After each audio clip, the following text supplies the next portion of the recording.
Guna Shivpuri seat से भाजपा प्रत्याशी ज्योतिरादित्य सिंधिया ने नामांकन दाखिल कर दिया है। नामांकन के बाद IBC 24 को पहला इंटरव्यू देते हुए उन्होंने सियासी समीकरण और विजन पर बातचीत की है।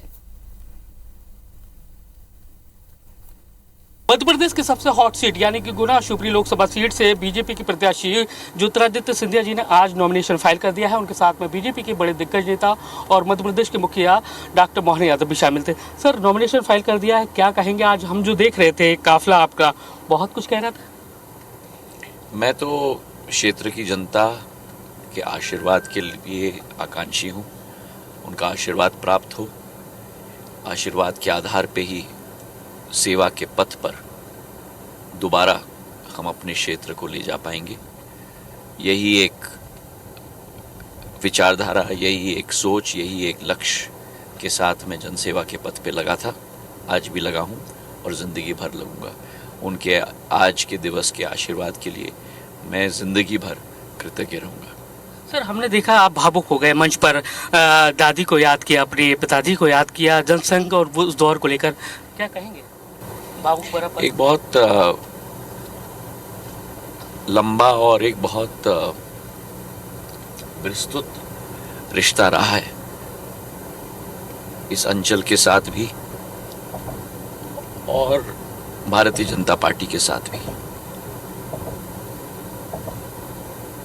सिंधिया परिवार की 3 पीढ़ियों का एक जुड़ाव, एक लगाव इस दल के साथ रहा है। मेरी दादी आजी अम्मा पूर्व राजमाता साहब इस पार्टी की संस्थापक रही। संपूर्ण जीवन उन्होंने इस पार्टी और देश के लिए समर्पित भाव के साथ कार्य किया। आज वे अगर जीवित होती तो जरूर प्रसन्न होती, प्रफुल्लित होती। प्रधानमंत्री जी के नेतृत्व में जो उनके और उन जैसे लाखों लोग जिन्होंने बलिदान दिया, जिन्होंने मेहनत मशक्कत की अपनी पूर्ण जिंदगी में, उन सभी के सपने प्रधानमंत्री जी आज पूरा कर रहे हैं। सर, आप 400 पार का नारे की बात करते हैं, लेकिन विपक्ष कहता है सब इन्हीं के पास है, ईवीएम आपके पास है और चुनाव आयोग आपके कब्जे में, सब चीजें ईडी सीबीआई को लेकर। जो गठबंधन में नहीं कहूंगा, लेकिन ठगबंधन, ये ठगबंधन है जिनकी सोच और विचारधारा केवल कुर्सी है, कि केवल स्वतः का विकास है। मैंने कहा अपने भाषण में, ये आपका विकास नहीं देखते, अपना विकास देखते हैं। कुर्सी की खोज है और उस ठगबंधन की जो सोच और विचारधारा है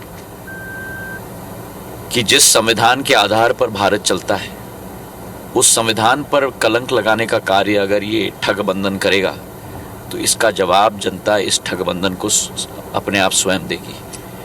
हमारे देश में एजेंसी स्वतंत्र है, हमारे देश में चुनाव आयोग स्वतंत्र है।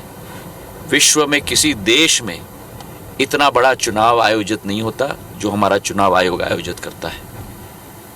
इस देश में संविधान के आधार पर न्यायालय स्वतंत्र है।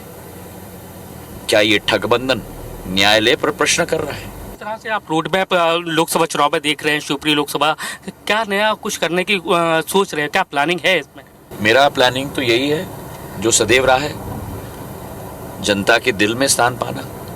देखिए, ये प्लानिंग वैनिंग हमने देखा कि एयरपोर्ट एक इतिहास के पन्नों में दर्ज हो गया। शिवपुरी में एयरपोर्ट ला रहे हैं, तो आगे जाके और क्या एक नया विजन के साथ में प्रगति अपने क्षेत्र में करना, ये मेरा जीवन का लक्ष्य नहीं, मेरा धर्म है। मैंने गुना के लिए एयरपोर्ट की घोषणा कर ली, मैंने शिवपुरी के लिए एयरपोर्ट की घोषणा कर ली। आगे भी जाके बहुत कुछ विकास हमको करना है इस क्षेत्र में। जिस हाईवे पे हम चल रहे हैं, ये मैंने 5,500 करोड़ की हाईवे मैंने स्वीकृत करवाई थी। ग्वालियर से शिवपुरी, शिवपुरी से गुना, गुना से रावगढ़, रावगढ़ से देवास तक। या उसके पहले आप मेरे साथ इस रोड पे चल रहे हैं, 2 लेन रोड रही थी। अगर एक बस ब्रेक डाउन हो जाता था तो 25 किलोमीटर की जैम लगती थी। सर एक लास्ट सवाल बस, ग्वालियर चंबल को लेकर क्या कहेंगे, लोकसभा चुनाव को लेकर क्या स्थिति नजर आ रही है? पूरे मध्य प्रदेश में भारतीय जनता पार्टी का परचम लहराएगा। तो आप देख सकते हैं कि ज्योतिरादित्य सिंधिया है और उन्होंने साफ कहा है कि एक बार फिर से मध्य प्रदेश में बीजेपी का परचम लहराया जाएगा और लोकसभा चुनाव में बेहद बहुत ज्यादा वोटों से जीतेंगे। कैमरामैन राजकुमार कुशवाहा के साथ नासिर गौरी, IBC 24 ग्वालियर।